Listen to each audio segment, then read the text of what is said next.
क्या आप जानते हैं महाभारत के युद्ध में एक बार अर्जुन इतने क्रोधित हो गए थे कि उन्होंने एक ऐसा बाण चलाने की ठान ली थी जिससे पूरी पृथ्वी ही जलकर राख हो जाती। लेकिन अगर वो बाण छूट जाता तो शायद हम सबका अस्तित्व ही न होता। सुनिए द्वापर युग का ये अद्भुत और रोमांचक किस्सा। कुरुक्षेत्र की भूमि पर युद्ध का भयंकर दृश्य था। हर तरफ रथों की गड़गड़ाहट, शंख और नगाड़ों की आवाज, तलवारों की टकराहट और योद्धाओं की पुकार गूंज रही थी। अर्जुन, पांडवों का सबसे महान धनुर्धर, अपने गांडीव से लगातार बाण चला रहा था।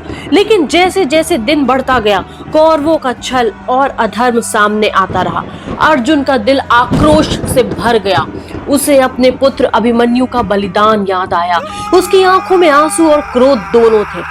कहते हैं उस क्षण अर्जुन ने प्रण कर लिया था, अब मैं एक ऐसा अस्त्र चलाऊंगा जिससे पूरा कौरव वंश ही नहीं बल्कि पूरी पृथ्वी जलकर राख हो जाएगी। सोचिए अगर ऐसा हो जाता तो क्या घटता।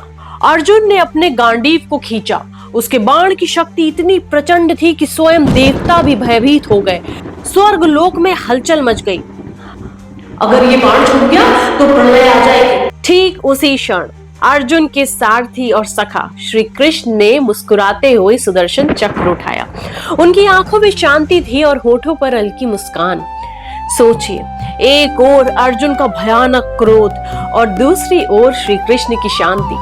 कौन जीतेगा, क्रोध या धैर्य? श्री कृष्ण ने अर्जुन से कहा, पार्थ, योद्धा वही है जो अपने क्रोध को जीतकर धर्म के लिए लड़े। अगर तुमने यह बाण चला दिया तो निर्दोष जीव भी नष्ट हो जाएंगे। क्या यही तुम्हारा धर्म है? अर्जुन कांप गया। उसने धनुष की डोरी ढीली कर दी। उसके क्रोध की अग्नि कृष्ण के वचनों से शांत हो गई। अर्जुन ने झुककर कहा, हे मधुसूदन, आपने मुझे विनाश का पाप करने से रोक लिया।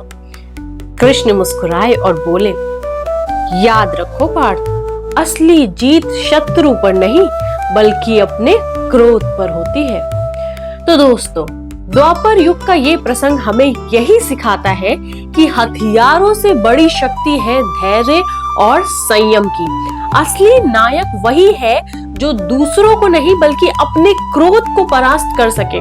अगर ये कहानी आपको पसंद आई हो तो लाइक करें और सब्सक्राइब जरूर करें ताकि आपको ऐसे ही और रोचक किस्से मिलते रहें। मिलते हैं अगली कहानी में।